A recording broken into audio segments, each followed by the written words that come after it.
К Виктору и Лейле Храпуновым вынесли приговор в суде Алматы. Судья Касым Калмагамбетов приговорил Виктора Храпунова к 17 годам лишения свободы с конфискацией имущества и лишением права занимать должности на государственной службе, а также в национальных управляющих холдингах и компаниях. Лейла Храпунова приговорена к 14 годам лишения свободы.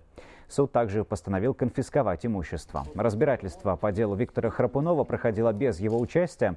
По версии следствия, он использовал свой статус и положение для неправомерного получения материальных и иных благ.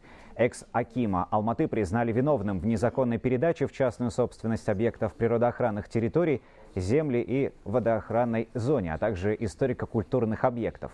Незаконно добытые активы продавались третьим лицам по рыночной стоимости.